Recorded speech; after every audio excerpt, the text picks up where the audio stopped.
Okay, so I welcome all of you for our first session of Bhakti Shastri.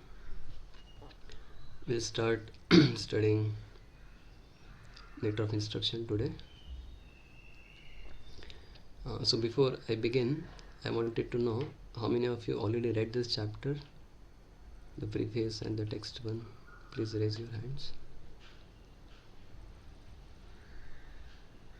Okay.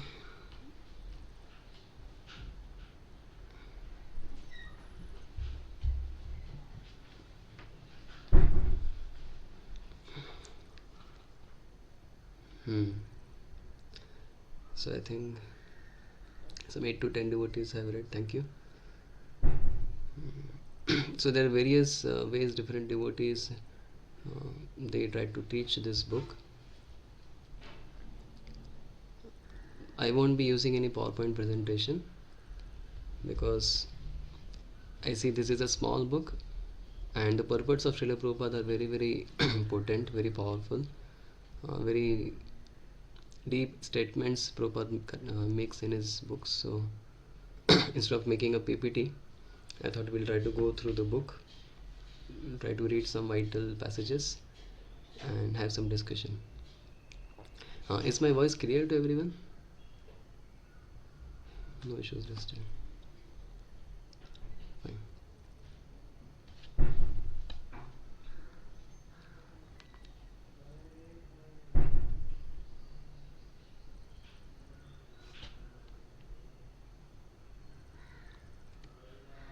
So this is Srila Prabhupada's Nectar of Instructions book. I just copy pasted in the Word document.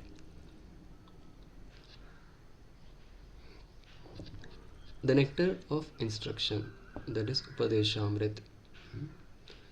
So Sri Rupa Goswami had written this book called Upadeshamrit, and down the line different acharyas have written commentaries to help us understand the instructions given by Rupa Goswami better. Because this is a book with only 11 verses. In 11 verses he has given extremely vital instructions for all the sadhakas.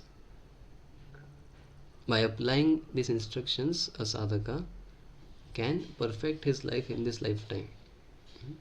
So very progressively he is going to describe the stages that a sadhaka can pass through.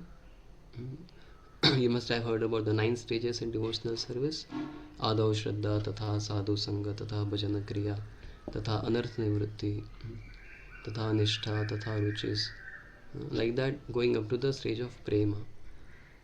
So this book will take us right from the beginning of Adav Shraddha up to the stage of Prema. And the initial 7 verses, they speak about the sadhana bhakti. The 8th verse will discuss about the raga bhakti, and after that the discussion will be more about the prema bhakti or bhava bhakti. So when we complete studying this book, that time I will take a separate session on the overview of this book, so that you will understand how Rupa Goswami has structured all the verses very nicely. So after Rupa Goswami, especially in the last few acharyas that we have in our parampara, Srila Bhaktivinoda Thakur, he gave his commentary on Upadeshamrit, which is known as Piyusha Varshini Vritti. So Amrit is nectar. Upadesh is the instructions. So Upadeshamrit is the nectar of instructions, and the commentary that Srila Bhaktivinoda Thakur wrote was Piyusha. Piyush also means nectar. Varshini means to shower. Vritti, the explanations of Bhaktivinoda Thakur on Piyusha Varshini, the shower of the nectar. After that, Srila Bhakti Siddhanta Saraswati Thakur gave his commentary, which is known as Anuvritti. Srila Bhaktivinoda Thakur wrote one more book just to explain in great detail the 2nd and 3rd verse of this book. The 2nd verse speaks about what things we should not do in Bhakti because they are very detrimental to our progress in Krishna consciousness. And the third verse will speak about what limbs or what activities we should do so that we can make very nice progress in Krishna consciousness. And Srila Bhaktivinoda Thakur is known for his amazing instructions on Sharanagati. If somebody says, I am a surrendered devotee of the Lord, how do we know that? Bhaktivinoda Thakur has explained that by the 6 stages or the 6 symptoms of surrender. The first 2 of them are Anukulyasya Sankalpa Pratikulyasya Varjanam, accepting what is favorable and rejecting what is unfavorable. These are the first 2 steps a surrendered devotee should climb. So to explain these 2 steps, Anukulyasya Sankalpa and Pratikulyasya Varjanam, he wrote a separate book that is known as Shri Bhakti Alok. So in the study that we are going to do of this Upadeshamrit, I am going to refer the relevant and vital teachings from all these commentaries of Bhakti Alok, Piyusha Varshini Vritti, the Anuvritti of Bhakti Siddhanta Sarva Thakur, and after that Srila Prabhupada, very thankful to him, he wrote English commentary on this very special scripture, that is the Nectar of Instruction, which we are going to begin studying. So before we begin to study this book, it is very important that we understand the glory of the author. Because when we know the glories of the author, we will become more eager to study the teachings given by him. Our heart will be more receptive, will be more enthusiastic, and we will also have a lot of confidence in the message being given to us. So Srila Rupa Goswami, when he has written this book, till the time we study this book, this 11 verses, my desire is that every time we will begin by discussing some glories of Srila Rupa Goswami and some glories of Srila Prabhupada.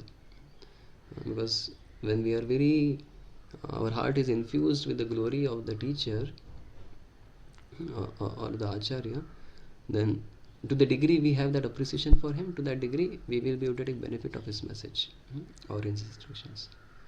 So I'll just share one verse. This appears in Shri Chaitanya Charitamrita.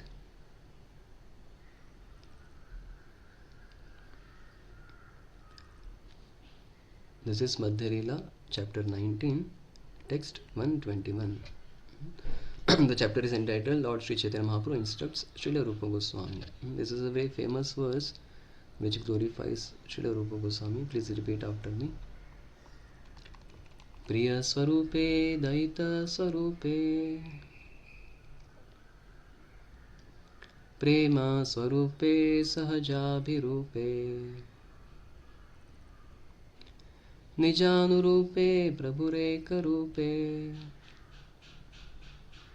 Tatanarupe Swavilasa Rupe. Priya Swarupe. Rupa Goswami was very dear to Sarupa Damodar Goswami. Daita Swarupe. He was also very dear to Sri Chaitanya Mahaprabhu. Prema Swarupe. He was a replica of Chaitanya Mahaprabhu's ecstatic love. Can you imagine someone who is a replica of Sri Chaitanya Mahaprabhu's ecstatic love? And Sahaja Abhirupe. He was naturally very beautiful. His handwriting was very beautiful, his heart was very beautiful, his personality was very beautiful. Nijanurupe, who exactly followed the principles of Sri Chaitanya Mahaprabhu. And Prabhu Ekarupe, he was, Acharya says, he was practically non-different than Sri Chaitanya Mahaprabhu in terms of the level of ecstatic love that he experienced. But the only difference in Sri Chaitanya Mahaprabhu and Rupa Goswami is, someone like to guess?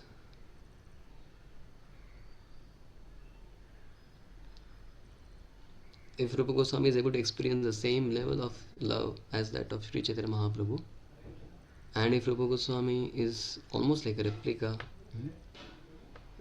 then what is the difference then in Rupa Goswami and Sri Chaitanya Mahaprabhu?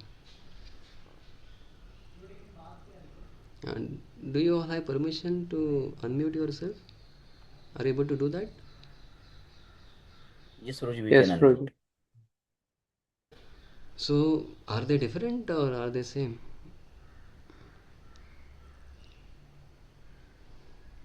Okay, so Sri says Rupa Goswami is servant, Chaitanya Mahaprabhu is master, correct?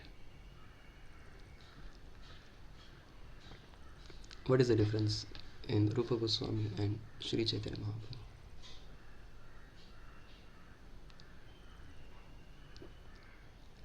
Manishi Mataji, I am not able to hear you. You have unmuted, but cannot hear.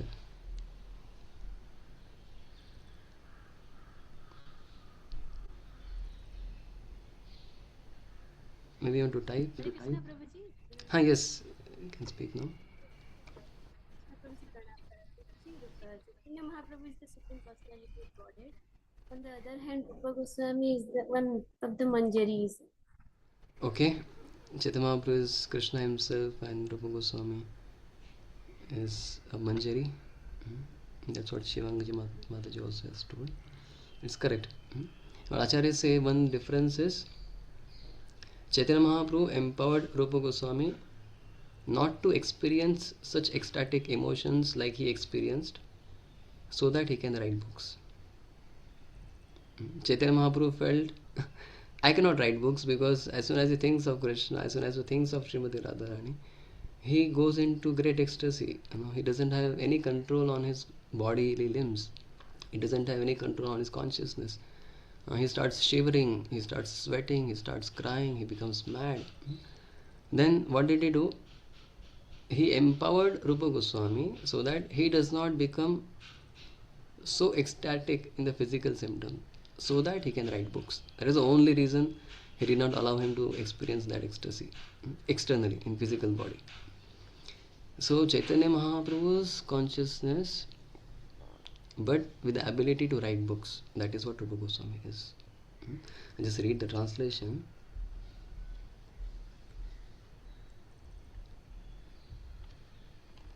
Indeed, Srila Rupa Goswami, whose dear friend was Sarup Damodar, was the exact replica of Sri Chaitanya Mahaprabhu, and he was very, very dear to the Lord.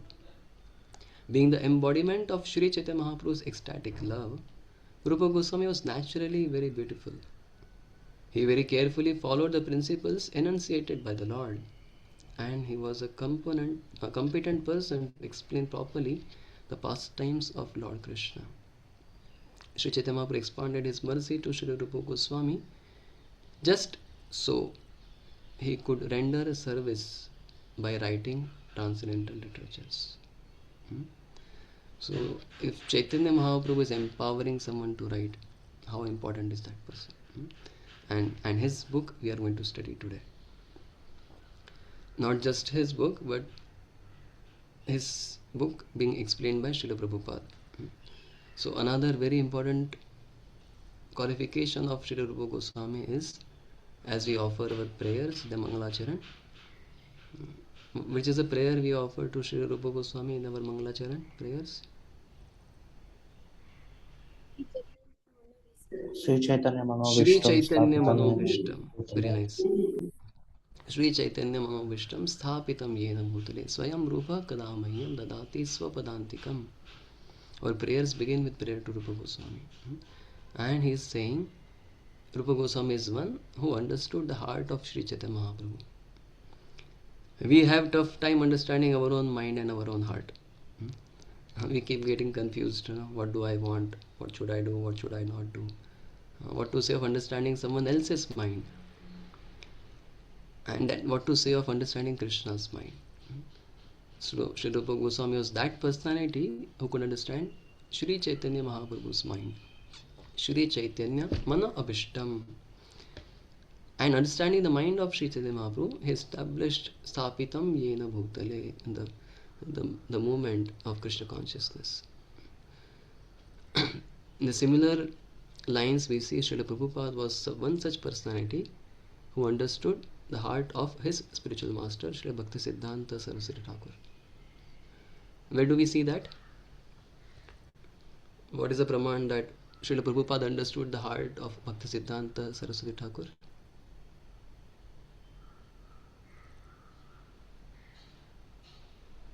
He followed his instructions of writing and printing the books. Very nice. He followed the instructions of writing and publishing his books. But when very specific praman where uh, Bhakti Siddhanta Thakur says that, oh, how did he understand my mind? How does he know what I wanted? When he wrote that glorification in the form of poem, so he reads and he understands. Absolute is the sentient, thou hast proved. Impersonal calamity, thou hast removed. Haripo. Thank you, Sudarshan Prabhu. So this was a Vyas Puja of Srila Bhakti Siddhanta Saraswati Thakur, and Srila Prabhupada had composed a poem. In that he wrote this: Absolute is sentient, thou hast proved. Impersonal calamity thou hast removed. He said that the Supreme Personality of Godhead is a sentient being. He is a person. He is not just impersonal being. And Bhakti Siddhanta Saraswati Thakur, he was so happy. He said, how did this Abhay Charana Arvind understood my mind? How did he understood that this is my mission? This is what I have come here for.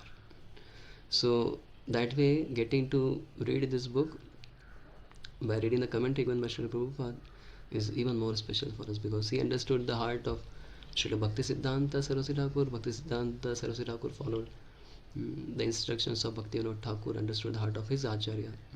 And going up to the line, if we read this Upadeshamrit and apply in our life,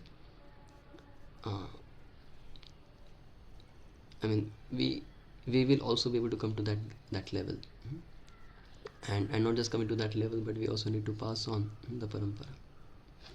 Okay, so having said this, I would also like to give a brief background of how this Upadeshamrit book has come into existence. So there are two reasons, historical reasons, why this book appeared. One reason, if you have read or if you have this Upadeshamrit Subodhini by His Grace Gauranga Darshan Prabhu, in the very beginning he has explained this. So the background is, when Sri Chaitanya Mahaprabhu, he spent first 24 years of his life in Navadvip area. 6 years he was traveling, and the last 18 years he spent in Jagannath Puri. So especially those last 18 years, the later 12 years, he was into great ecstasy. And he exhibited many ecstatic symptoms. Time and again he would run out of Gambhira, or drown into the ocean, fall unconscious for many hours. On one such occasion, when Chaitanya Mahaprabhu had gone to the ocean in Jagannath Puri with his associates, it is explained that whenever he would see any water body like the ocean of Jagannath Puri, he would remember Yamuna. And whenever he would see any trees, he would remember Vrindavan forest. Whenever he would see any sand dune or any small mountain, he would remember Govardhan Parvat. So on this particular occasion also, when he saw all this, we call it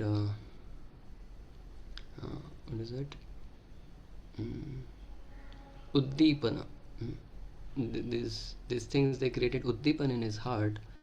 They created remembrance of Vrindavan, and feeling great separation from Vrindavan, Chaitanya Mahaprabhu fainted in ecstasy.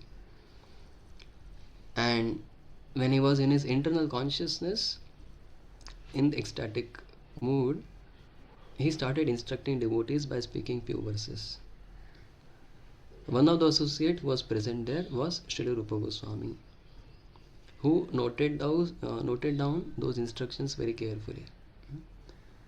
And this is explained in Gaura Krishnodaya, written by Sri Govinda Dev Kavi, and he has explained how Chaitanya Mahaprabhu spoke the 5th, 6th, 7th and 8th verse of Upadeshamrit there. So those text 5th, 6th, 7th, 8th, and there was one more verse that Rupa Goswami obtained from Sri Chaitanya Mahaprabhu directly when he was in great ecstasy. And the first 4 verses, some scholars had done some study and they say that these are not fully, composed by Rupa Goswami. Some of these verses were already existing in some Vedic texts, and Rupa Goswami has modified them slightly to be able to suit the need of devotees. Even the first verse, second verse, third verse, fourth verse. Fourth verse is practically taken as it is, but first 3 verses were available in slightly different form with slightly different words, and he modified and presented them to all of us. Another historical reason behind appearance of Upadeshamrit book is, we all know 2 times Srila Rupa Goswami had kind of punished and chastised Srila Jiva Goswami. Which were these 2 incidences? Are you aware?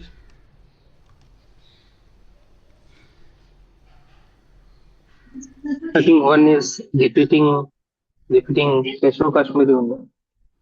Not Keshav Kashmiri. Keshav Kashmiri was in Navadvip that time. Chaitanya Mahaprabhu repeated him. Yes, But number Rupa Goswami chastising. Digvijay. Digvijay Pandit. Okay, there was one Digvijay Pandit who had come and who had taken the signature from Rupa Goswami and Sanatana Goswami that I have defeated you. And he was, that was like blasphemy of his guru. So he went back and defeated that Digvijay Pandit. And Rupa Goswami was not happy with that. He said that if you want to get into debates like this, then you do not have place in Vrindavan. Go out.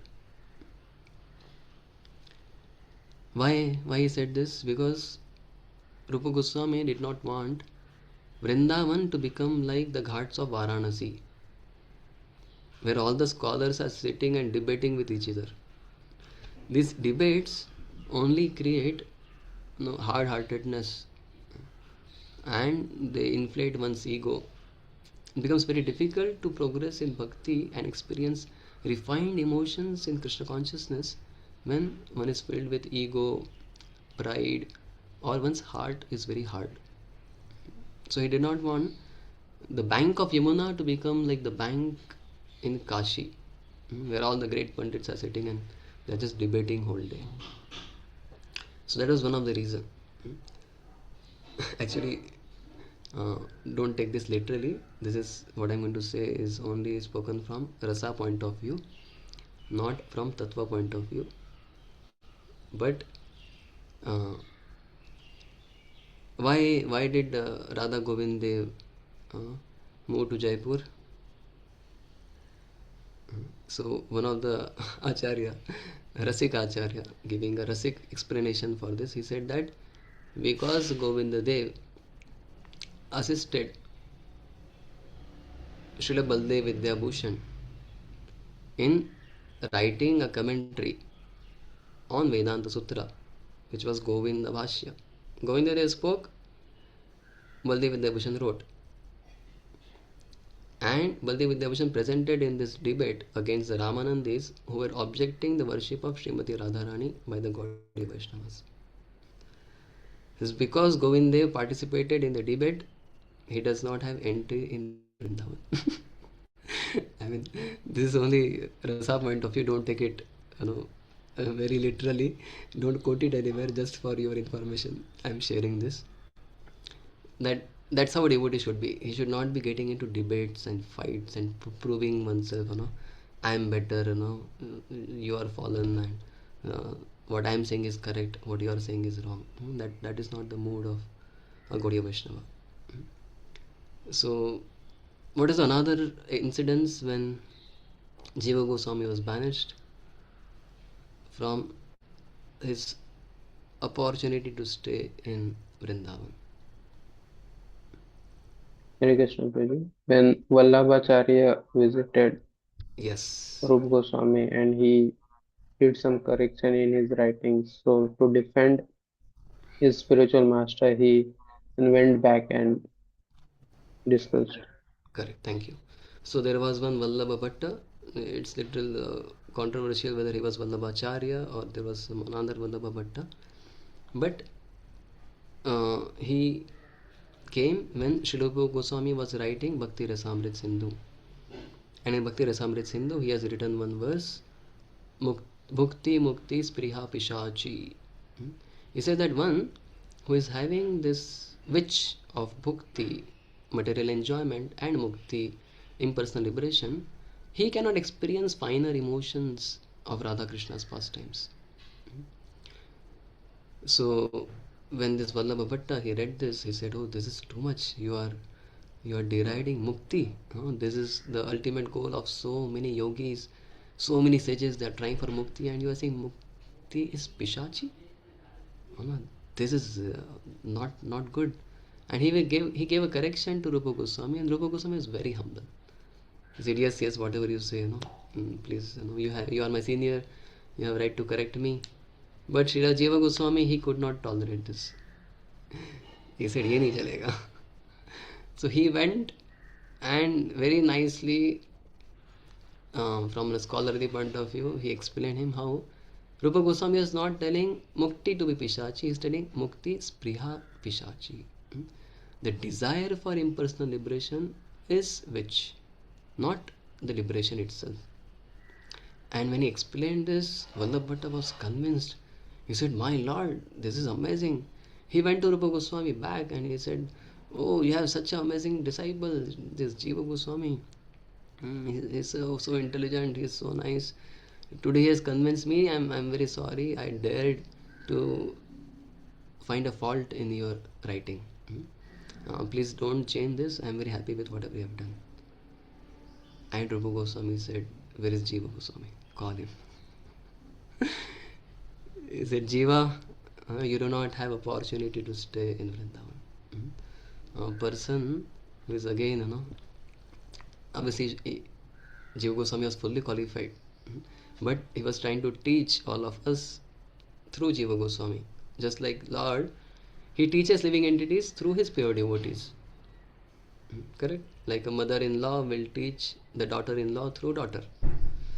She will chastise daughter and daughter-in-law will understand, okay, if I do this mistake, that is very displeasing to my mother-in-law. I should not do that. Same way, Rupa Goswami has taught a very important lesson to all the Gaudiya Vaishnavas through his disciple Jiva Goswami. And it is said by some scholars that when he wanted to correct Jiva Goswami, what he spoke was Shri Upadeshamrit. He spoke nectar of instruction to correct Jiva Goswami. And that became a very classical book for all the sadhakas for all time to follow. And that is one of the reasons this book begins with the word Vacho Vegam. He wanted to tell to Jiva Goswami that you should control your Vacha. Why did you speak? You should not have spoken. He is very senior to you. You should have maintained Maryada. You crossed your Maryada. So control your urge to speak. Vacho Vegam. Manasa Krodha Vegam. You should have controlled your anger towards Vallabha Bhatta. Because his anger is very dangerous. And like that he goes on speaking the whole book. So this is another historical reason why this book appeared. Having said this, we will now start reading Shri Upadeshamrit. Not Shri Upadeshamrit, but the Nectar of Instruction. The commentary, English commentary on this book by Srila Prabhupada. The word itself, the title itself is very instructive. It is said the nectar of instruction. Generally, no one feels instruction to be a nectar. Correct? How many of you find instructions given to you like nectar? Oh Prabhu, how nice. This was a nectarian instruction for me. No one finds instructions to be nectar. Then why is he saying here nectar of instruction? And is it very nectarian to hear Vacho Vegam, Manasa Krodha Vegam, Jiva Vegam, Udaropastha Vegam, Atyahara Paryasascha? Hearing this, is this nectarian? Not at all. One will feel, why are you giving this bitter juice to me, of controlling my mind, controlling my senses? It is not like nectar. Then why is it, and why Upadeshamrit? Why this Amrit word is included by Rupa Goswami? Or Bhaktivinoda Thakur says, Piyush Varshini Vritti. This book will shower nectar in your life. Any guess? Okay, except the devotees from Chitrakoot voice, others can try. What is the meaning of nectar? What are the benefits one By gets? following those instructions, we will feel nectar. Okay, by following these instructions, we will experience nectar. Very nice. By following these instructions, we will be able to experience nectar in our life. So nectar has basically three functions. Okay, Neha Mataji says, because those instructions are for purification, that's why they are like nectar. Always when instructions are restricting us from doing what we wish to do, however, NOI is uplifting us. Nectarian from spiritual growth standpoint, correct. So nectar generally has three benefits. I have discussed this earlier also many times. What are the three special features of a nectar?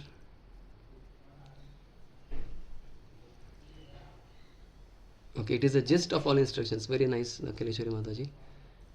I'll speak about that also after I explain this meaning. Ramakrishna Prabhu wants to speak something. Yes, Prabhuji. Please unmute. So I can see from this book, the instruction is nectar when it melts your heart, lights your path, and bring tears of love for God to your eyes. Okay, thank you. Thank you for sharing that. So, nectar gives three things. It gives a very long life or eternal life. That's why the demigods, they were trying so much to get nectar from the churning of ocean of milk. Because when you get nectar, you become immortal, or you will get very long life, Chiranjiva. Second benefit of nectar is you get instant energy. So whenever demigods and the demons are fighting, whenever we become, whenever not we, but whenever the demigods will become tired and they're exhausted, they just have a pack of nectar, get energized, come back and start fighting again. So it acts like a great instant energy drink.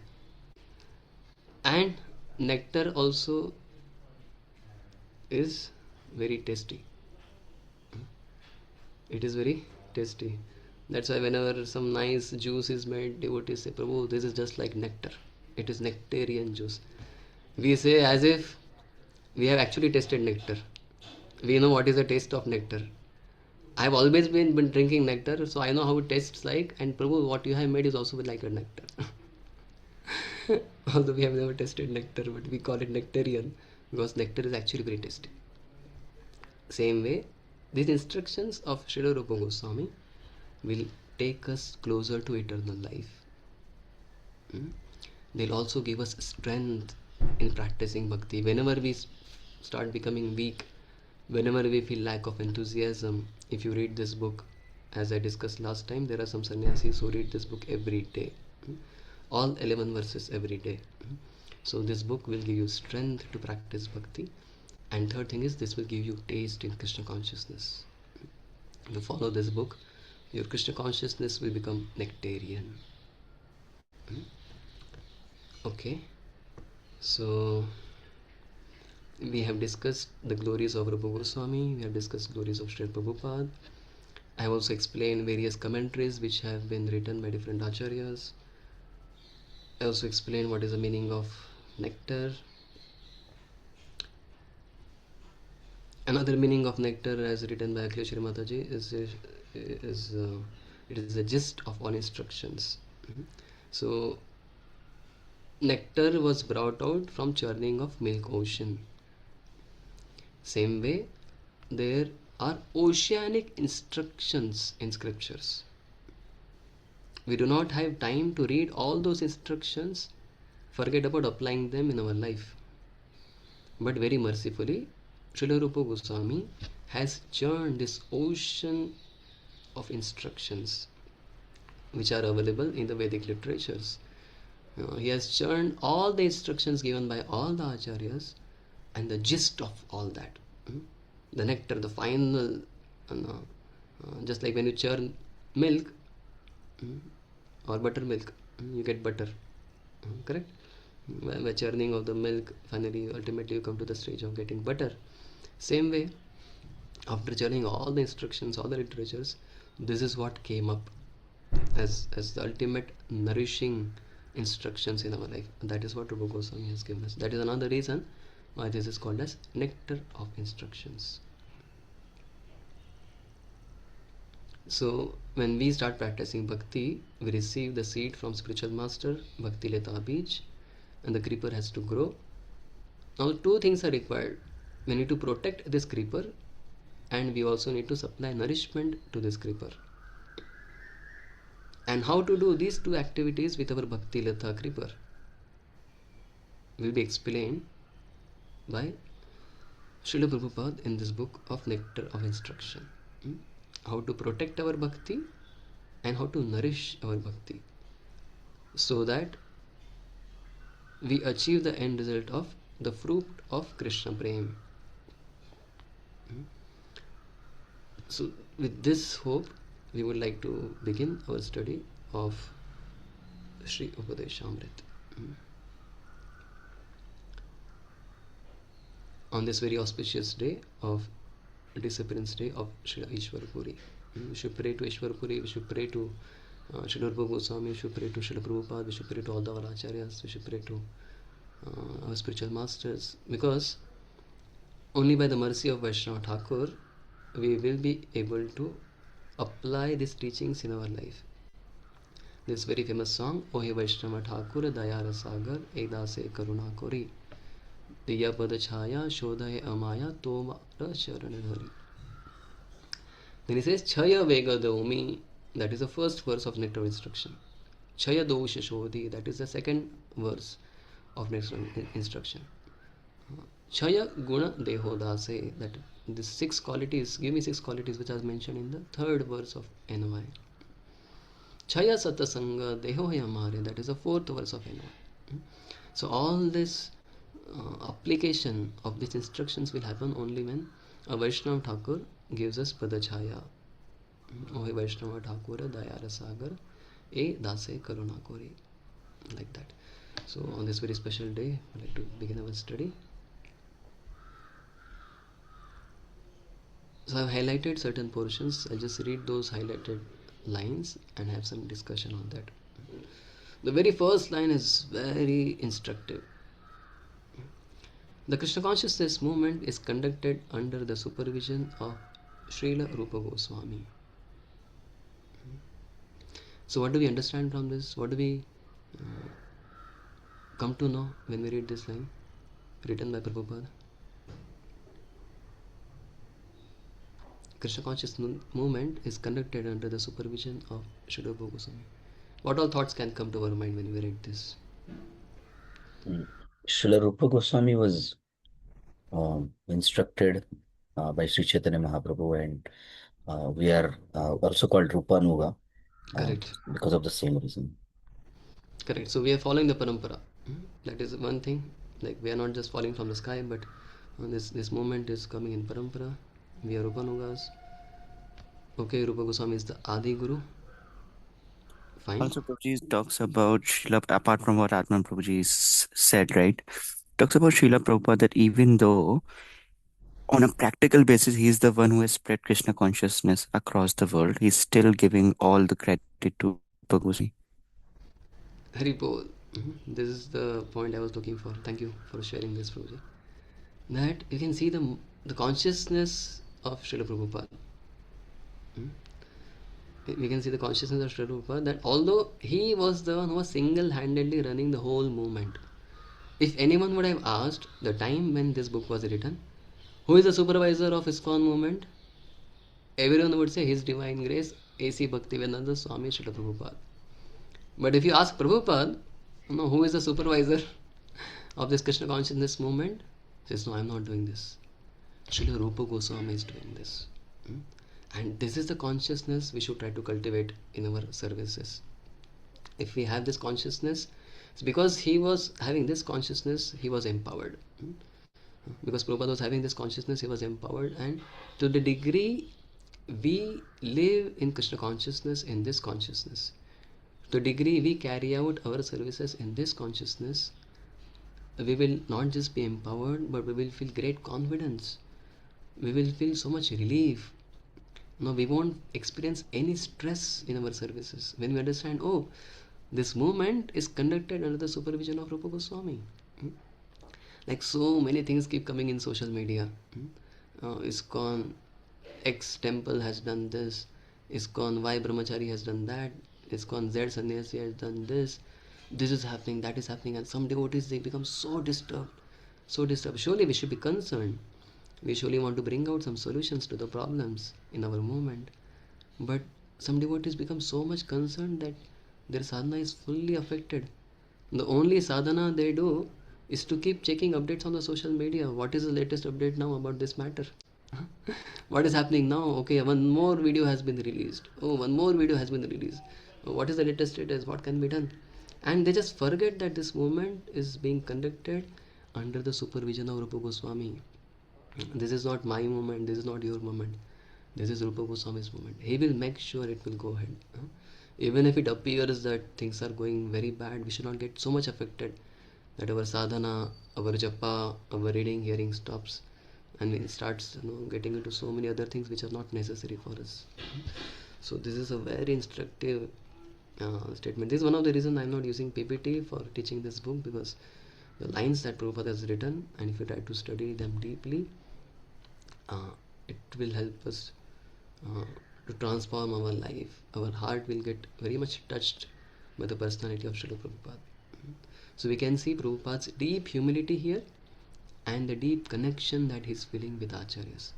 And the same opportunity is available for each one of us to have that experience, to have that connection with Acharya. And to the degree we feel this, we are a healthy instrument in the hands of the parampara.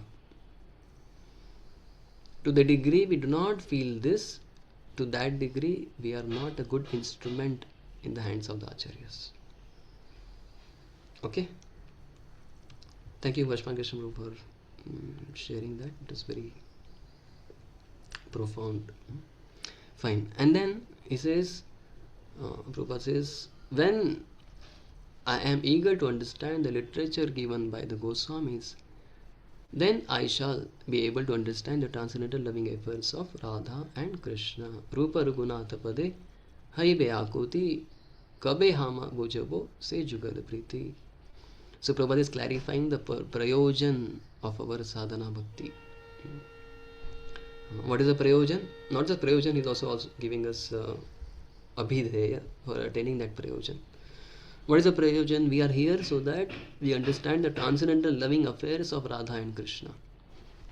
That is a prayojan, that is a goal. Prayojan means goal. Sambandha, abhideya, prayojan. All the Vedic literatures, they are divided into these three categories. Sambandha is establishing our relationship, understanding who we are, who God is, what is my relationship with Him. Abhideya is the process of attaining Him. And the goal is the ultimate, prayojan is the ultimate goal that we want to attain. So our prayojan or the ultimate goal is to understand the transcendental loving affairs of Radha and Krishna. And what is the abhideya? To understand the literatures given by the Goswamis. So with that goal, we are reading this Upadeshamrit.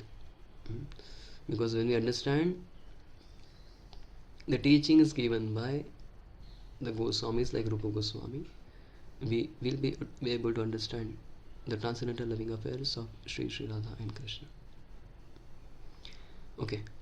Then Prabhupada writes, as Sri Chaitanya Mahaprabhu left behind him the 8 verses known as Shikshashtak, Rupa Goswami gave us Upadeshamrit so that we may become pure Vaishnavas.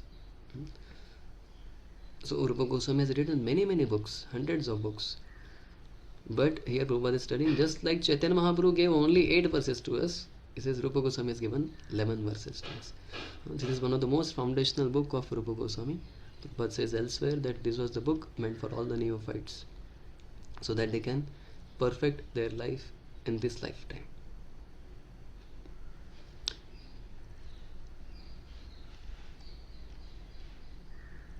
Having said this, okay, one more thing. Chaitanya Mahaprabhu had identified these Goswamis and he had given them 4 instructions. What were the 4 instructions given by Chaitanya Mahaprabhu to the Goswamis in Vrindavan?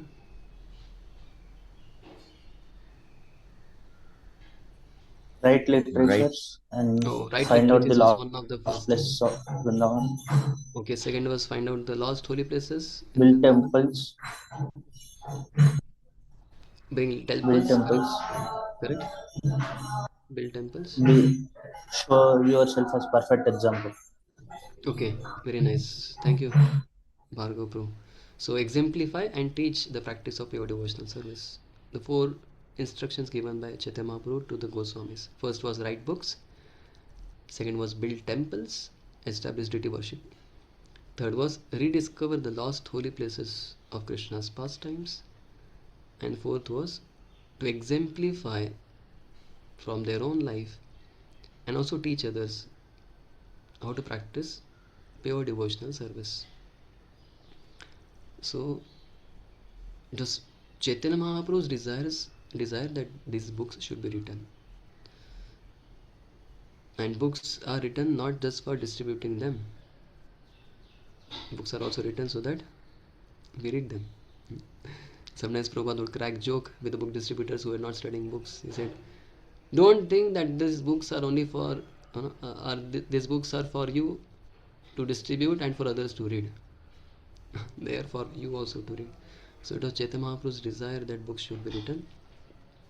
Fulfilling his instruction, the Goswamis have written books. They did not write just out of their whimsical desire. Okay, maybe I should also write something. Because so many people are writing, so many people are doing so many things. Let me also do something. No. They wrote books because it was a desire of Sri Chaitanya Mahaprabhu. And we will see in ISKCON also, we measure the success of our movement also. One of the factors is how many books have we distributed, how many temples have we built, how many devotees have we met. So the books are extremely important. Prabhupada would say that every time a book is published, I feel as if an empire is conquered. Every time a book is published, I feel as if an empire is conquered. Why? Because in one sense, our mind is empire of thoughts. There are so many thoughts going on in our mind. And book is another empire of spiritual thoughts. And only when we start studying these books, we will be able to conquer the inner empire of thoughts. Prabhupada said that we will be able to conquer the inner empire by studying these books. And then Srila Prabhupada starts. This is the preface we are reading. Right in preface, after giving the background, he starts saying, in all spiritual affairs, one's first duty is to control his mind and senses. Unless one controls his mind and senses, one cannot make any advancement in spiritual life. Can we make some advancement? Can we make some advancement if we do not control mind and senses? No. Prabhupada says we cannot make any advancement. Frightening, right? If we don't control mind and senses, it will be like practicing Krishna consciousness is like trying to burn the wood. And not controlling our mind and senses is like pouring water. How successful will be our endeavor of burning wood when simultaneously we are pouring water in that wood? What will happen? We will not be able to light any fire. On the other hand, we will get a lot of smoke which will only bring tears in our eyes. So practicing bhakti while engaging in sense gratification is very detrimental to our progress. That is one of the reasons Srila Prabhupada, he ordered all the devotees to follow the 4 regulative principles, because breaking of these 4 regulative principles is engaging in sense gratification. Breaking of the 4 regulative principles is going against the principle of controlling our mind and senses. It is said in Puranas, Vishaya Avesha Saktanam Vishnu Aveshana Bhavet. If your mind is absorbed by Vishaya, sense object, then Vishnu Aveshana Bhavet. Then you cannot experience that Vishnu Avesh, that Krishna consciousness. Like that. Prabhupada would many times quote this Yoga Indriya Samyama. What is the meaning of yoga?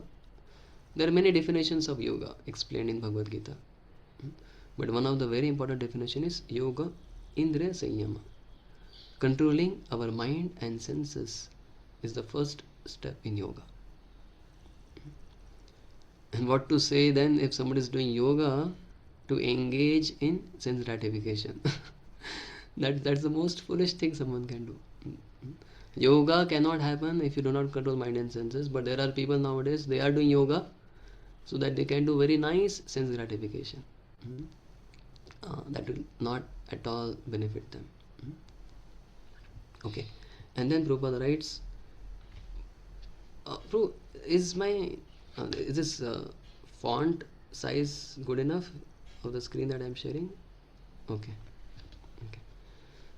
One must promote himself to the platform of goodness, Sattva Gun, by following the instructions of Rupa Goswami, and then, one must come to the platform of goodness by following instructions of Rupa Goswami, then everything concerning how to make further progress will be revealed to us. So our duty is only to come to the stage of goodness. Once you come to the stage of goodness, the practices of bhakti itself will guide you further, how to make further progress. Now what does this mean? Is it that once you come to the mode of goodness, you won't require Guru? Because everything is being revealed to me now. Then I don't need Guru now.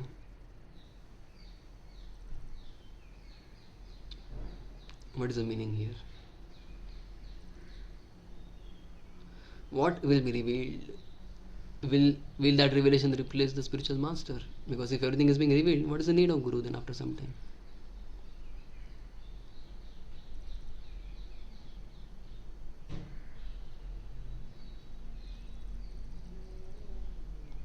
Guruji, our main purpose is not to be in mode of goodness, but to serve Krishna, and that cannot be without the instructions of Guru. We cannot understand these things. Correct. But here Prabhupada says, once you come to the goodness, after that everything will start getting revealed. So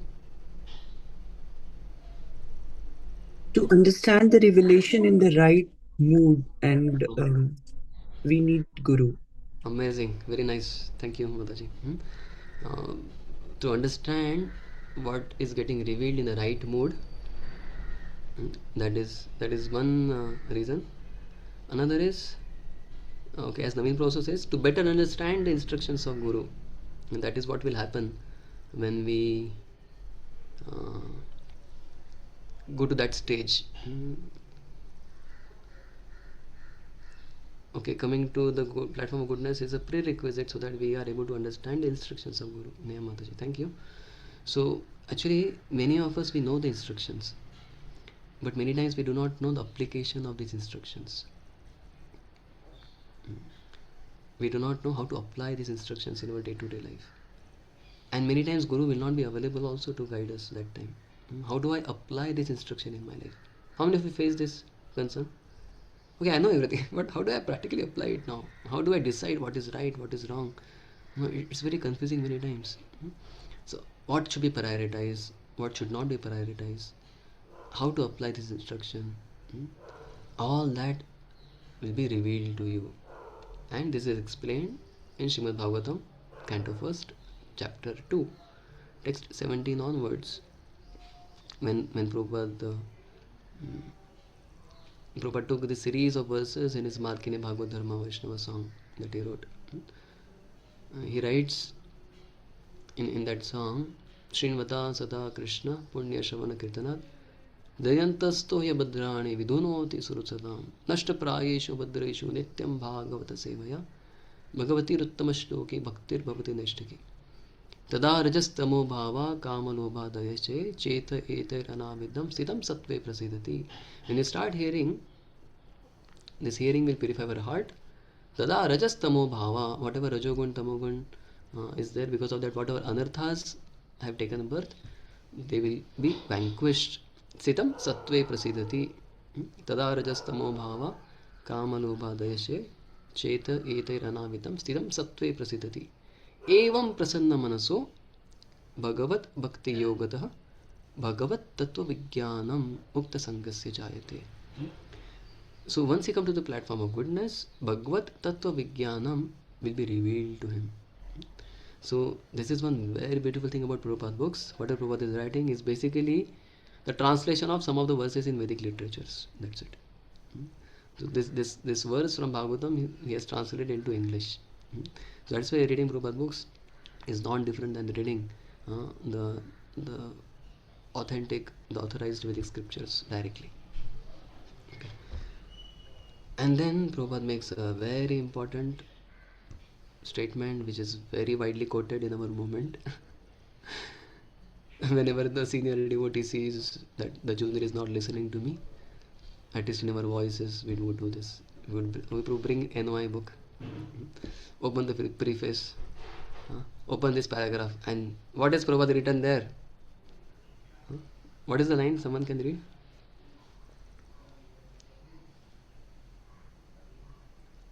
Yes, Suyesh Prabhu.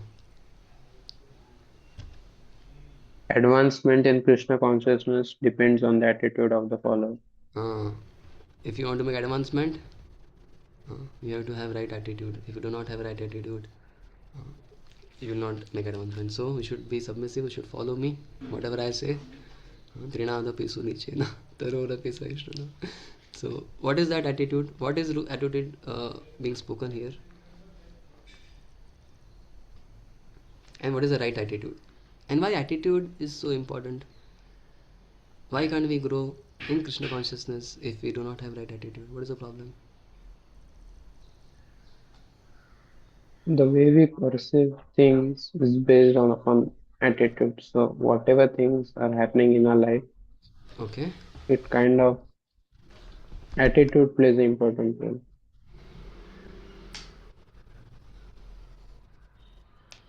Okay. Thank you. What else? Anybody else? Why is he saying about attitude? Is it an attitude of seeing the things as a sense enjoyment? Correct. Here, okay, before I come to Siddheshwar's point, Shamchandra is saying if one has a challenging attitude, the learning can't be absorbed. Very nice.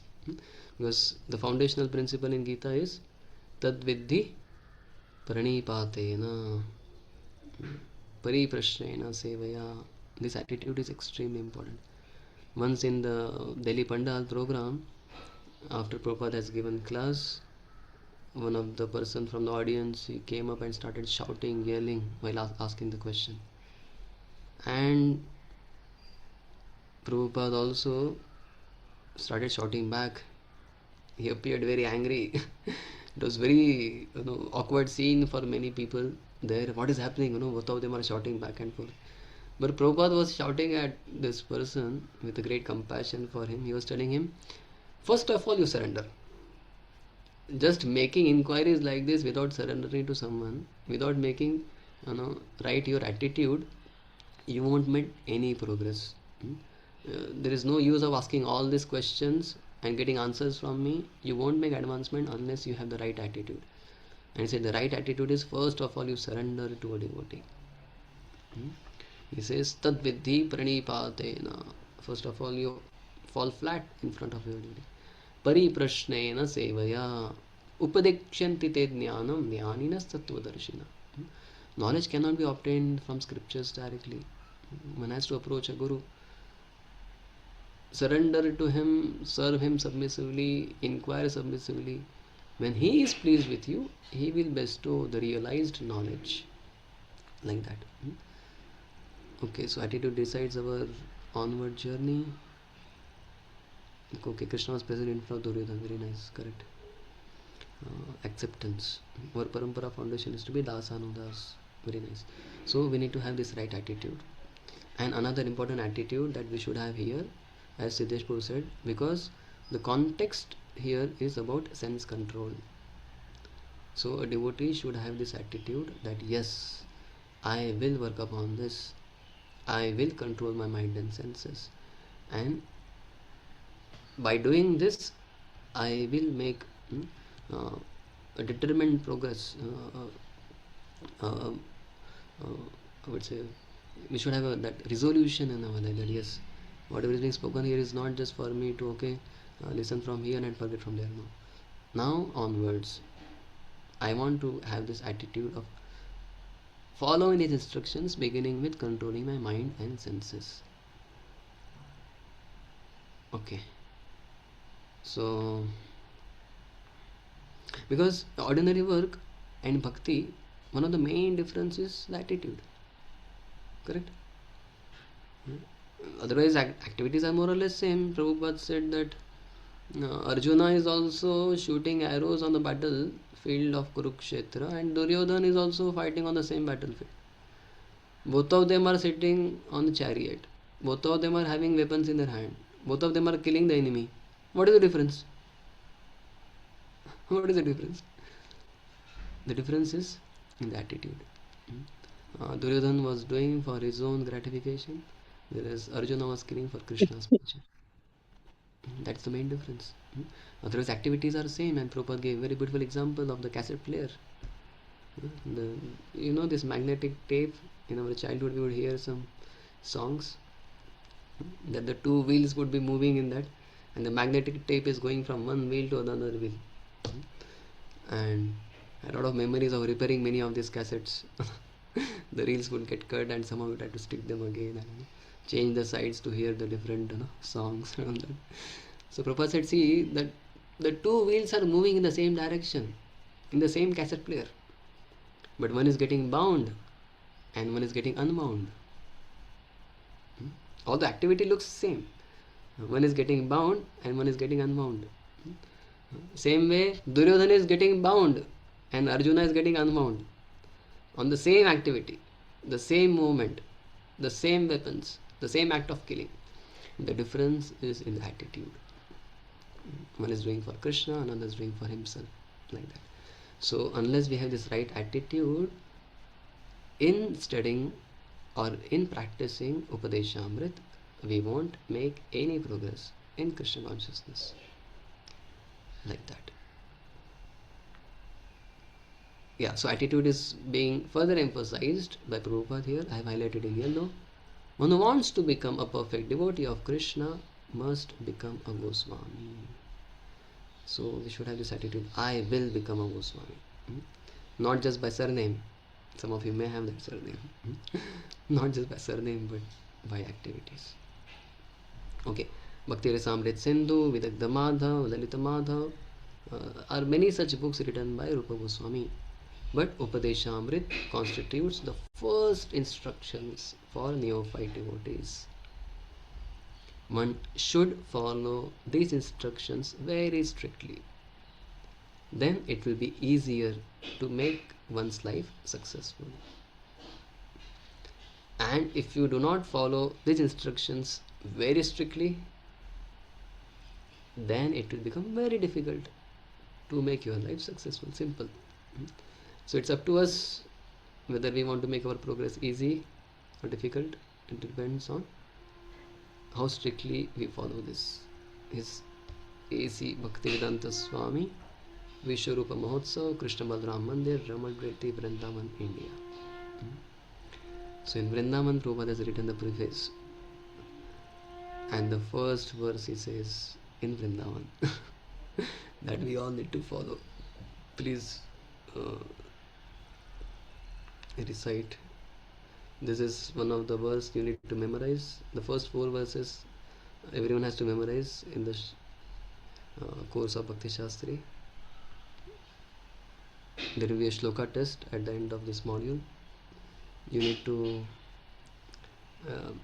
recite the verse without looking at the text and also tell meaning of the verse. Fine. So recite the verse. Vacho vegam manasa krodha vegam Jivva vegam udaropastha vegam Etan vegan yo vishaheta dhiraha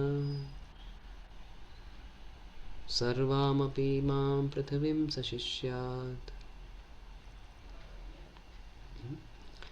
Vachaha of speech, vegam urge, manasaha of the mind, krodha of anger, vegam urge, jiva of the tongue, vegam is urge, udara upastha of belly and genitals, vegam urge, etan these, vegan urges, yaha whoever, vishaheta can tolerate, dhiraha sober, sarvam all, api certainly, imam this, prithvim world, saha that personality, shishyad can make disciples.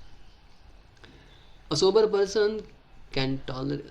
A sober person who can tolerate the urge to speak, the mind's demands, the actions of anger, and the urges of the tongue, belly, and genitals, is qualified to make disciples all over the world. So, how does this proposal sound? Great opportunity to make disciples all over the world, Prabhus. Very bold. How many of you want to make disciples all over the world? Nobody. Then we should not control these urges. Let us skip this verse because none of us have that desire to make disciples all over the world. Correct? Okay, we want to become a disciple. We want to become a disciple. But why is it said that one who can control the 6 urges can make disciples all over the world? Is this ambition for a devotee? In fact, there are instructions in scriptures like Bhagavatam where it is said, don't make many disciples. Correct? One of the limb of Bhakti, the 11th limb given by Rupa Goswami in Bhakti Rasamrita Sindhu, he says, don't make many disciples. And the same Rupa Goswami is telling you can make disciples all over the world.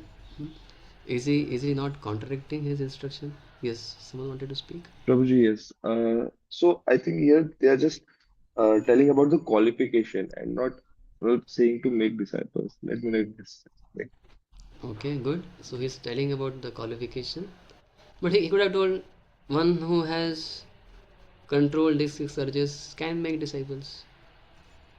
Prabhuji, it is like by following these examples, it automatically people will that person will have many disciples. Like Srila Prabhupada very nicely followed it. So amazing, very nice. Thank you, Mataji. You are giving very deep answers. Thank you for answering. If you follow these things, whole world would like to become your disciple. But you would not like to have any disciples. Because, see, making disciple is whose desire? Our mind's desire. Correct? Mind wants, oh, I want to have disciples. A disciple may be a very far away thing. At least those who are preaching, and I want to have some people who are following me. I want to have some subscribers. Subscriber itself is a big ambition for us. Disciple is a very far away thing to think of. Or I want to have some counselees.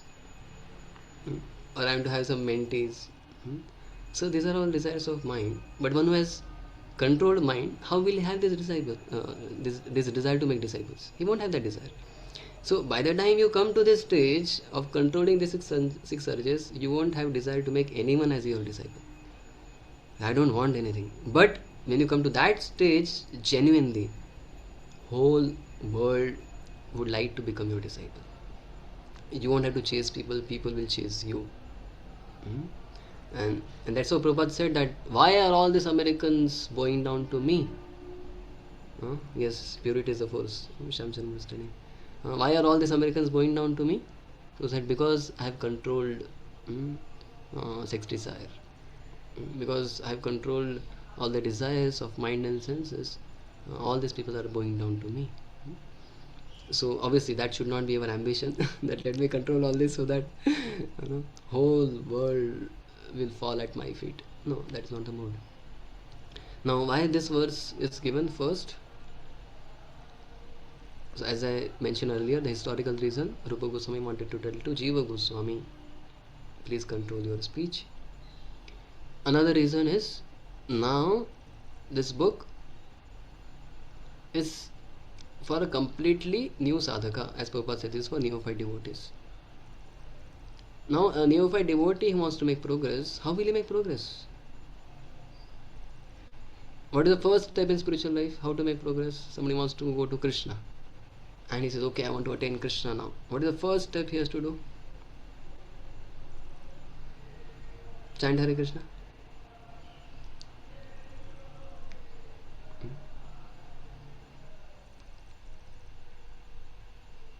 What is the first step?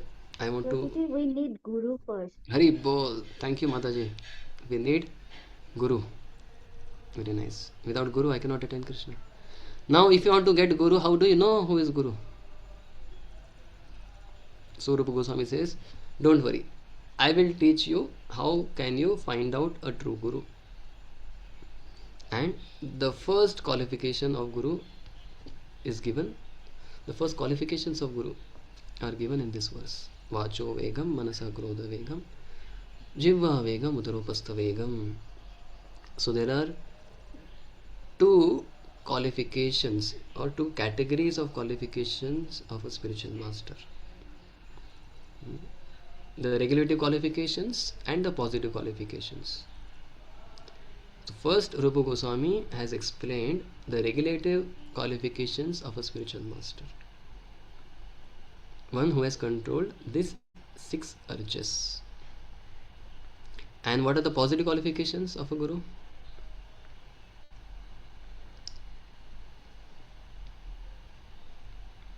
Is just controlling mind and senses enough for someone to become a spiritual master?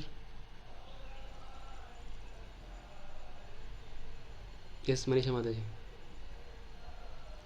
I know you know the answer, but you want to give opportunity to others. You're not speaking.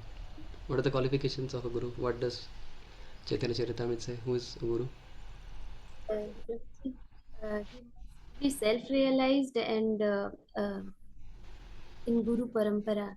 Yeah, one who's so these are positive qualifications. Who is realized means he has attained Krishna, who is in Parampara. Or as Siddhesh Prasad is always remembering Krishna and never forgetting Krishna. So, Yei Krishna Tattva Veta. Who carries Krishna and NOI. Yei Krishna Tattva Veta, say Guru hai. Someone who is attached to Krishna, someone who is deeply addicted to chanting of the holy names and all the so many qualifications, positive side. So that is also important. We should not feel that okay, controlling mind and senses is bhakti. No, it is not bhakti. Controlling mind and senses is a prerequisite to bhakti. And as we progress, we also want to develop the positive qualifications of a Guru. These positive qualifications will be explained by Sri Rupa Goswami in the later verses. So initial verses he is going to describe, or the first verse is describing the relative qualification. The positive qualification will come later. How one's mind is attached to Krishna, is deeply in the mood of Srimati Radharani and wanting to assist the gopis and things like that. Also, this is given as the first verse in Nectar of Instruction. because Rupa Goswami does not want to keep a seeker always. He wants seeker to also become a seer one day. So he's showing him the destination. Prabhu, as you begin practicing this Upadeshamrit, this is the destination. At least one of the qualification in the destination. This is what you should be able to attain in your life. He is showing him the roadmap, the one side of the roadmap. This is what you should be able to attain. Like that. So, okay, here's the book. Okay, and those who have read this chapter, they'll observe, first time when I read Nectar of Instruction book, because it's a small book, some devotees gave me, okay, you read one of the small book of Srila Prabhupada, and I could not appreciate Prabhupada much in that time. I was wondering, because I had just come to Krishna consciousness and I had habit of reading books which are very structured, which are very coherent, and all themes are given point wise and things like that. And I was wondering, why are these devotees reading Prabhupada's books? Because in this book, okay, when I started reading, I said, okay, this is the verse, Vacho Vegam Manasa Krodha Vegam. And Prabhupada is writing something about a thief stealing and Parikshit Maharaj and Shukdev Goswami and some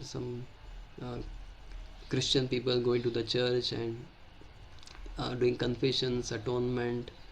So it was very difficult for me to connect. Why Prabhupada is speaking all these things? And I thought maybe Prabhupada is a very transcendental Acharya. Whatever comes to his mind, he keeps speaking, and these devotees are also very transcendental. Whatever he speaks, they just publish. So that was my very immature understanding those days. But later, when I studied Bhakti Shastri, I became like thrilled, to see Prabhupada's genius. How amazingly he has written these books. So, any guess why Prabhupada is speaking about this Parikshit Maharaj and Shukdev Goswami conversation, where he is speaking? Parikshit Maharaj, he wanted to know, because in the 5th canto, the last part, there is description of the hellish planets. And when Parikshit Maharaj hears about the description of hellish planets, he becomes very much concerned. And he is asking Shukdev Goswami, what is the way to deliver these people? And one of the first thing that Shukdev Goswami tells in the 6, 1, 9 and 10, in this series of verses, that yes, people will go to hell, but they should do prayaschitta, atonement. That is the solution. But Parikshit Maharaj was not happy with that solution. He said that what is the use of this atonement? Because a thief is stealing. He gets arrested. And he might have seen other thief also getting arrested. But he continues to steal. He may, in fact, after going to jail, he may even get more bad association. When he comes out, he will learn even more tricks how to steal. So Parikshit Maharaj was not happy. Why he was not happy, and why is Prabhupada quoting all these kind of things here? श्लोक कहाँ जा रहा है, explanation और कहीं जा रहा है, ये क्या हो रहा है यहाँ पे? And if you got this question when you read this chapter, or you just read it?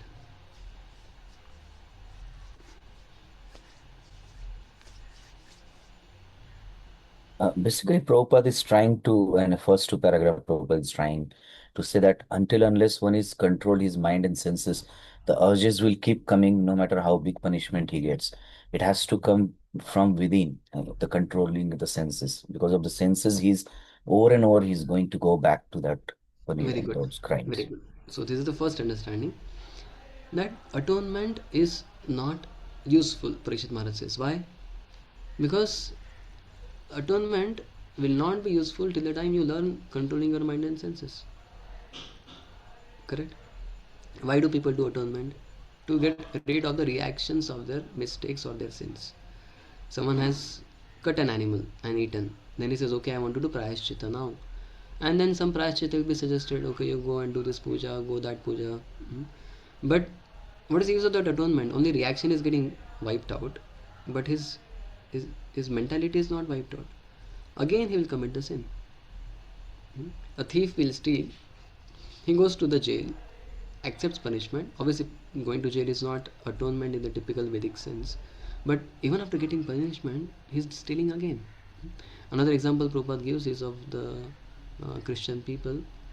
They do sin throughout the week. On Saturday they go to the church and they pay some fees to the father and they say, please forgive me for all the sins. And from Sunday again they start sin. In fact, it became so regular that some of the Christian followers started doing advance confession. Confession in advance. That, oh dear father, so last week I committed all these sins, so take $100 for that. And next week I'm going to commit these sins. So I won't be able to come next Sunday because I'm out of town. So I don't want to miss my next confession meeting. So take $100 for next week also. So Parishma said, what is the use of this thing? This is not good. And then he compares this to Manye Kunjara Shauchavat. Kunjara means elephant. Shauchavat means cleaning of the elephant. Parishma said, this is just like bathing of an elephant. Any of you have seen how an elephant takes bath? Any of you fortunate enough to see? So elephant, he spends a lot of time bathing, pours a lot of water when he's inside the water. But as soon as he comes out, with the same trunk, he takes a lot of dust and he throws on himself. So these people who atone for their sins, they do atonement. As soon as they come out, again they become unclean. Again they start sinning. After that, Shukdev Goswami gives him another level of solution. He says, okay, prayashchitta is not the best thing. There is a better solution. Vimarshanam. He says Vimarshanam is the path of jnana. This path of jnana, you follow the principles tapasa, brahmacharyena, shamena cha, damena cha, tyagena, satya sauchabhyam, yamena, niyamena va. He says you do tapasya, you practice brahmacharya, you do dana, you do so many activities mentioned in the path of jnana. But again Parishit Maharaj rejects it by giving two analogies. The first analogy he gives is Venu Gulmam Iva Anala. Just like in a forest, sometimes there is a forest fire. When there is forest fire, all the trees and the bushes, they are burnt to ashes. So you may have all the sinful reactions like so many trees and bushes in the forest, and you may do vimarshanam, you may practice the path of jnana by controlling your mind, senses, practicing brahmacharya and all that.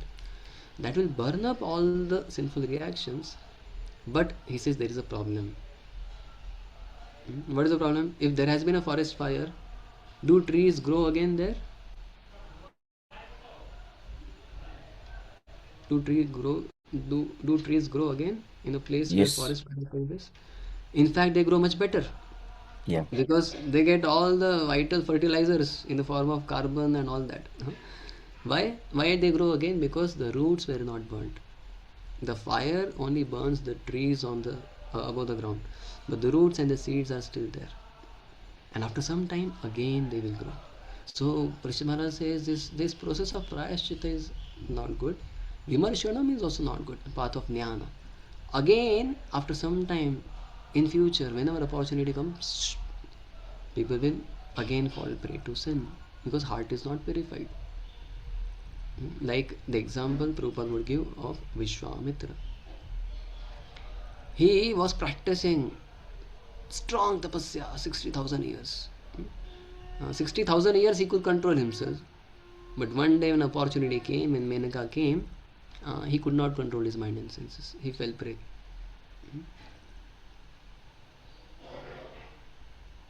Okay.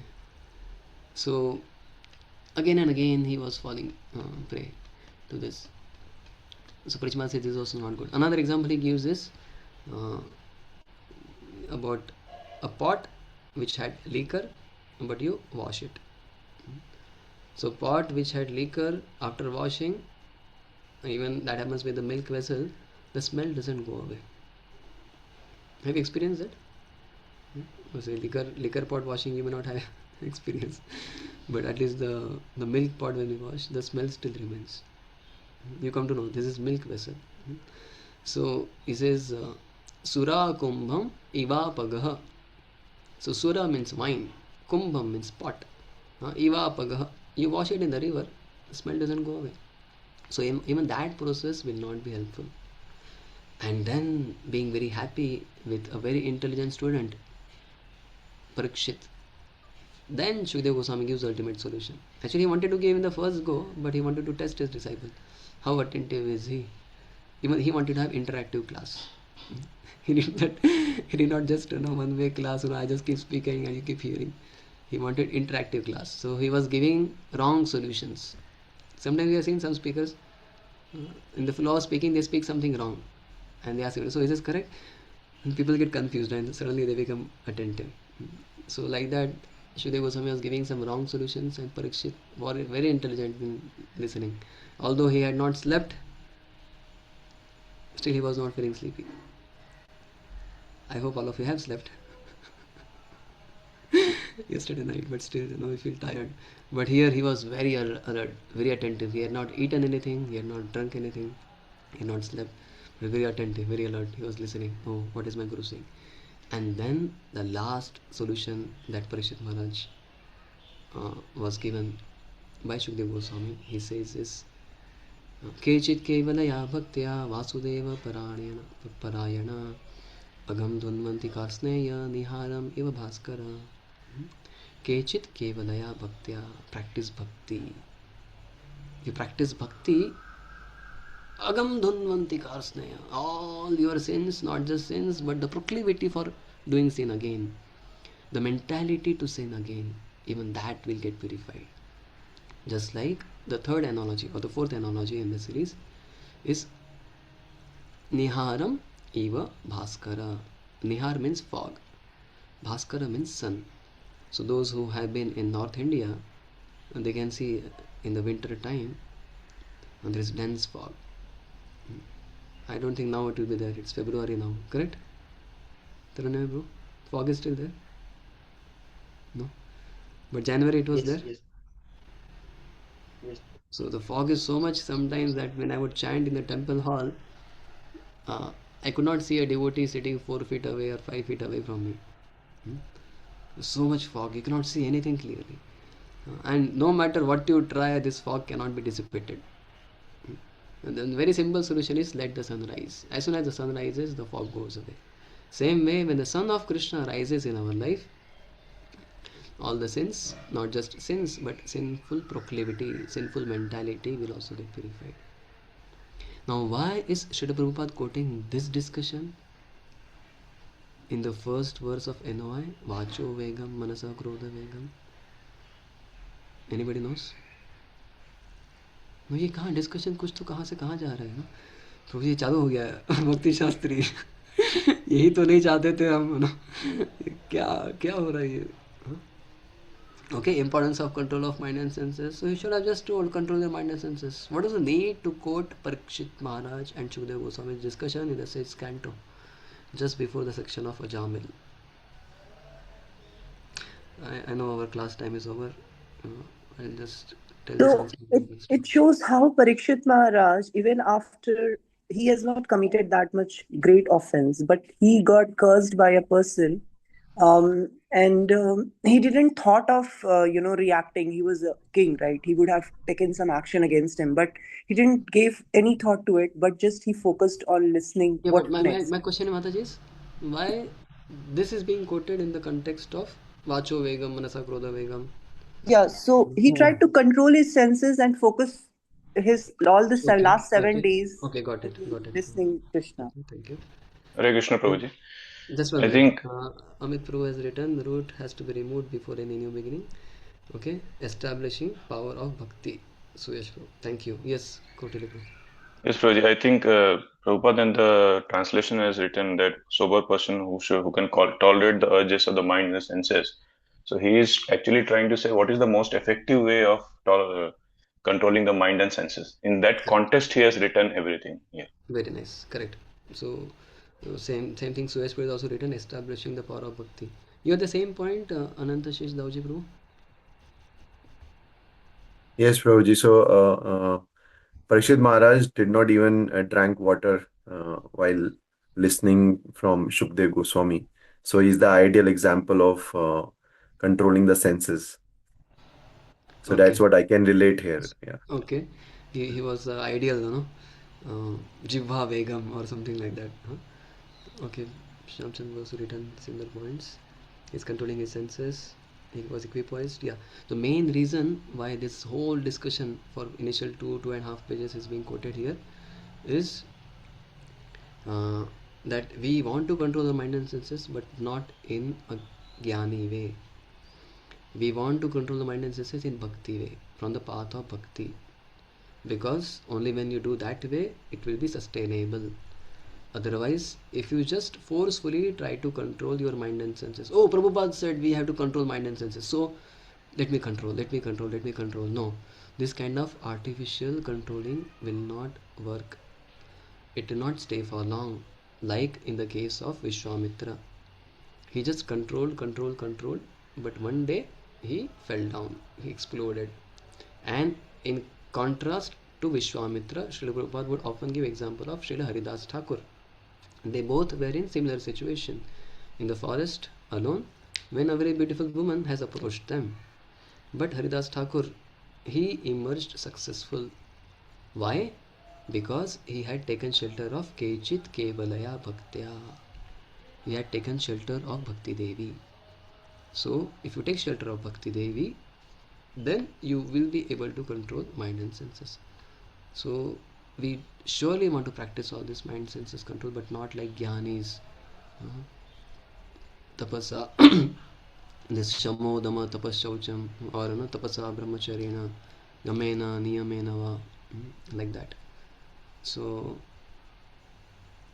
having established the context of how we want to control mind and senses, then Prabhupada will explain, okay, because we want to do this in a bhakti way, so what we should do in Vacho Vegam. Because we want to do in bhakti way, so how we should do Krodha Vegam, how we should do Manasa Vegam, how we should do Jiva Vegam. Otherwise, if you do in a Jnani way, Vacho Vegam means just silent, Mauna Vratam. So next time onwards, there won't be any class, because we want to control our senses. So no one should speak and no one should hear anything. No, then the whole goal will be lost. That is not how we want to do. We want to do in a bhakti way. So that is the context, and we will read further from next time onwards. Okay, one comment. Taranya Maipro, one out of context doubt. Parashchitta or Vimarshanam are supposed to be replacement of reactions. But what's the purpose of reaction in first place? Okay, so before I come to this question answer, so I'm going to officially end the class. I had told 8:10 we will stop. So our class ends here. We have read the preface today. We recited the first verse, and we have understood the context, how we want to control this mind and senses. So initial 4 verses we will go a little slow because there is a lot of things to learn. 5th verse onwards it will take much less time, and 8th verse onwards maybe 3-4 verses we will cover only in one class. So it may appear a bit slow now because I wanted to set complete context, how the book has come in place, and I hope it was helpful knowing all this. If you have any feedbacks, want to change the style of presentation or any suggestions, feel free to share that, and we will continue our class next Saturday. Yeah, so this question answers will also be recorded. In case you want to leave, you may leave. Later on you can hear the question answer sessions.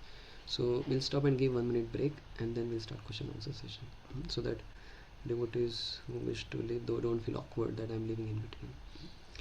Shri Upadeshamrita की जय, श्री रूप गोस्वामी पाद की जय, श्री प्रभुपाद की जय, समवेत भक्त वृंद की जय, निताय गौर प्रेमानंदे, हरे हरे बोल।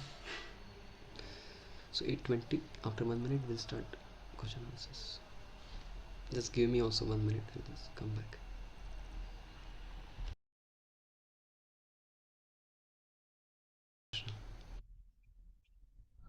So Tarunima Bro, you are there?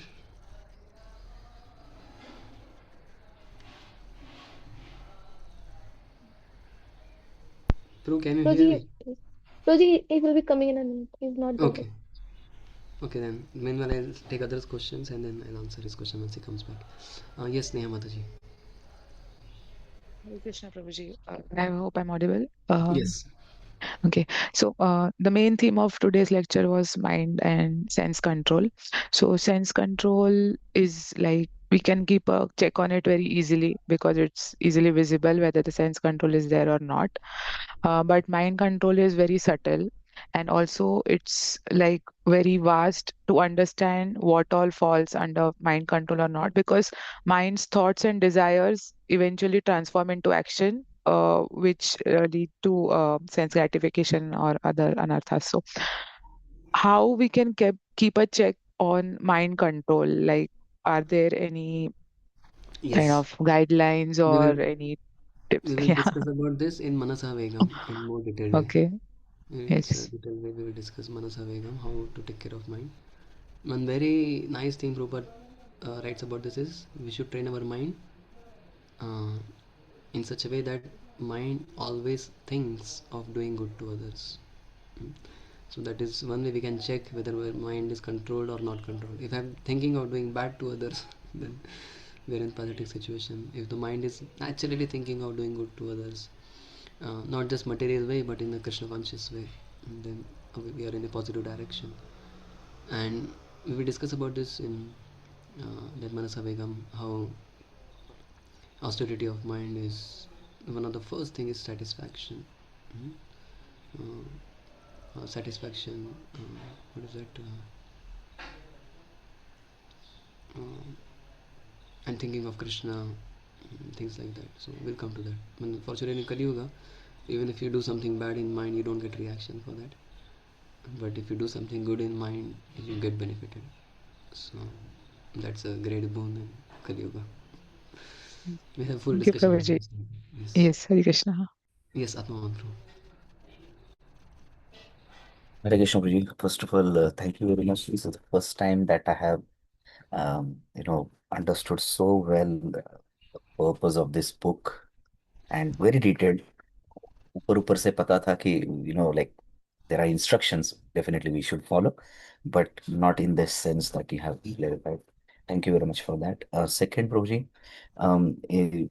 where we discuss Rupa Goswami and Jiva Goswami's incident where he was banned from Vrindavan. He was asked to leave the Vrindavan. First of all, I wanted to know, was it this happened twice? So both of the times he was asked to leave, or it was Yes. okay, and then both of the Both the time then times. devotees help him to come back, right? Okay. Mm.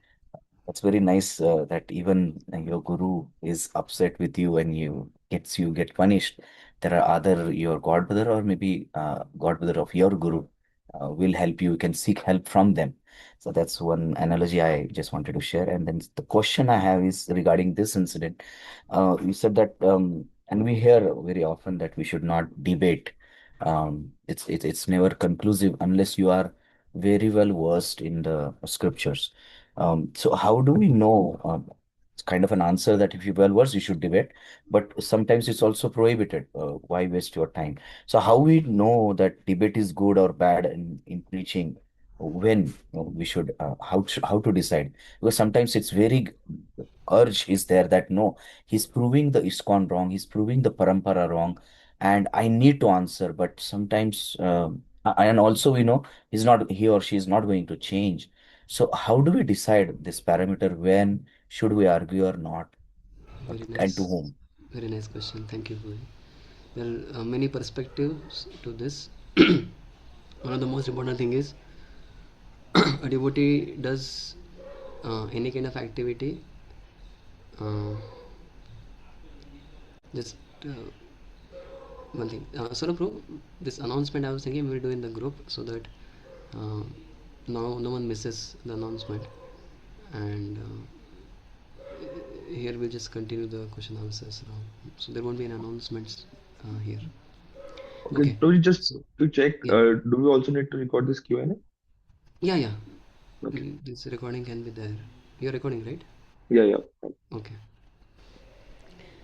So, Vijay, there are three reasons or three foundational principles for any service, as we have discussed earlier also. This happens every time before anyone does any yajna. The first reason why one is doing service is Guru Rakya. Second is Bhagavat Prityatvam.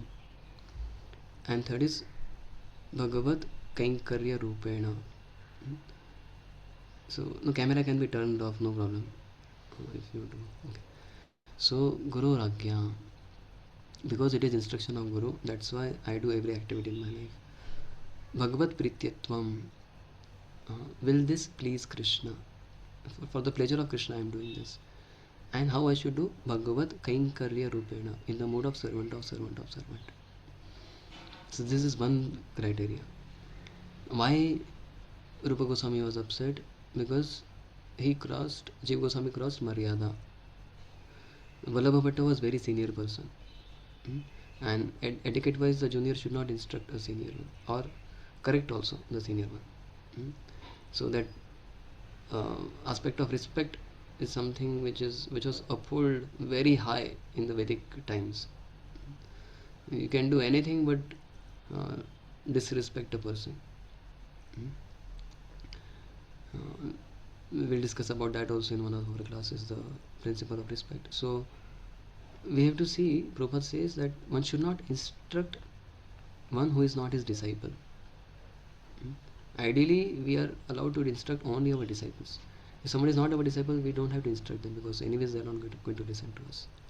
That will come as one of the 9 in this NOI also.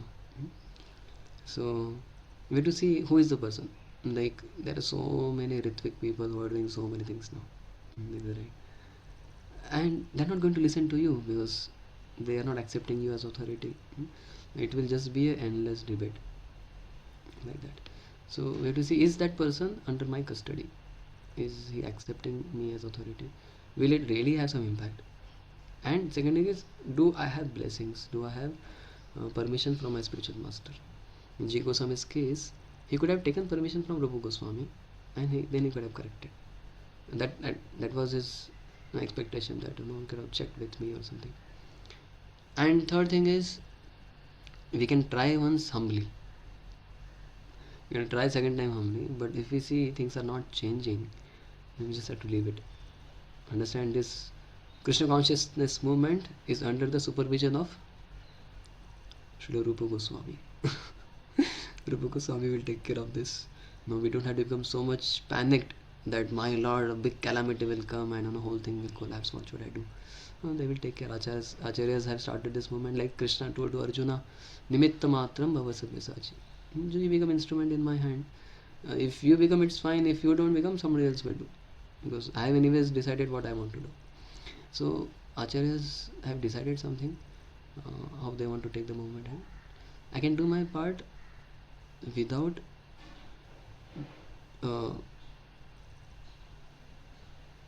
disturbing others too much and without getting disturbed too much. So this we will discuss in Vachovegam, Anudvega Karam Vakyam Satyam Priyahitam Chaya. Even if somebody has to correct, how we should correct. Does this answer your question? Yes, bro. Okay. Thank you. Taranya, bro, your question is Prashchita or Vimarshanam are supposed to be replacement of reactions. But what is the purpose of reaction in first place? So the purpose of reaction is to reform the living entity. When he undergoes the punishment, by punishment you mean the laws of karma, correct? He will do some activity, he will get some reaction. Yes, that is what is referred to here in that verse, right? Yes. Yeah. So he will get reactions, and those reactions, when he suffers, that will create certain impressions in his consciousness, which will create fear for doing that sin again. But someone who has been sinning again and again, the samskaras go very deep, and one will not have any fear or hesitation in doing the sinful activity again.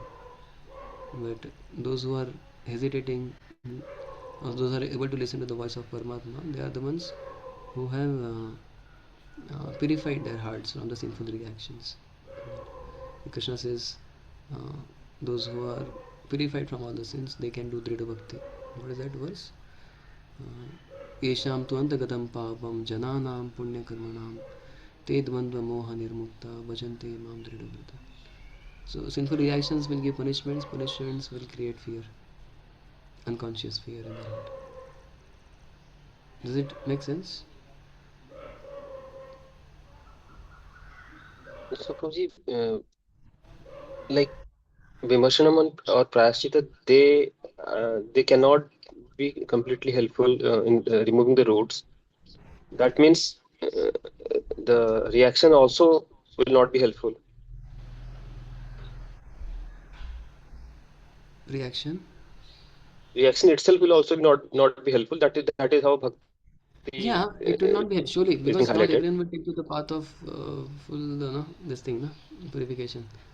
Not everyone will take that fastest path of bhakti yoga, purify themselves fully and go back to God. People will continue like this. That's how bahunam janmanam. We are just continuing the cycle of birth. It will continue like this. One fine day when one is extremely fortunate, he will get satam kripa. He will get association mercy of a Vaishnava, and he will come to the path of bhakti, where he will get actually purified. Otherwise, he will just continue the cycle of birth and death. It's great fortune. That's why, what is that? Brahmanda Brahmite Kona Bhagyavana Ji. So, in system, it is not there that one will come out. In the default system of material world, the design which is there, it's not that, okay, I have done so many sins, so many reactions, now I'll go back to what it. No, it's not done in that impersonal way. He will continue like this only in a machine, but some bhagya will come in his life. Brahmanda Brahmite Kona Bhagyavana Ji. Guru Krishna Prasade Pai Bhakti Lata Beej. Then he will get Bhakti Lata Beej, and then the course of his life will change. Otherwise, not. He'll just continue like this. That's why Jiva is Anadi. For a very long time, he's just suffering. That's why it is so rare. We are so fortunate. We have got this opportunity. We should not lose now, and not just practice ourselves, but create this great fortune for others who do not have this facility. Does it answer your question, bro? Yes, Prabhuji. Or maybe you can message me later again if it is not helpful. Anybody has any other question? Any last thing? Prabhuji just wanted to add some comment to Prabhuji's question and the answer you have given. Prabhuji said that the reactions will also not help. They may help some extent if the person realizes the mistake. In the story of the Shani Dev, where he punishes that king, I don't remember the name, and how he was severely punished. Sorry, not the king. The I think that it was a sadhu that got punished in a Shanidev story. But his point is, Prabhuji, that he may realize it, but he's not purified. Again, he will do the same. Yes, correct. That is his point. Okay, and he the will realize, second, but he's not purified. So again, he will do the same thing. So what is the use of reaction then? That is his question. Correct. Yes, and the second part, I was thinking that the devotees like Srila Prabhupada, who are so merciful, and they were not looking for the people who are like has a faith. He went to US, and he went to the worst place in the US, because he know that these fallen, those who are actually suffering through the reactions, and the devotees can see the reactions, and they actually repeating the same mistake. And I think that's that one point where devotee comes in picture, and that mercy you mentioned, that in the form of the devotee it comes. They see the suffering, they see the reaction, and then they help the jivas. The jiva cannot help himself, right? Jai. Thank you, Atma bro. You were really enlightened. The reaction is good. They may not see, but the devotee sees. Devotees And will then see. that's how the help come for them. Yeah. I think that's one See, thing. that's why we need association of devotees to Hare study Bhakti Shastras, like this. Hare Amazing, huh? Hare Deep Krishna. point. So I may not realize, but somebody else will realize. The reactions, I have a reaction, I have so many diseases. I may not realize, I will continue to sin.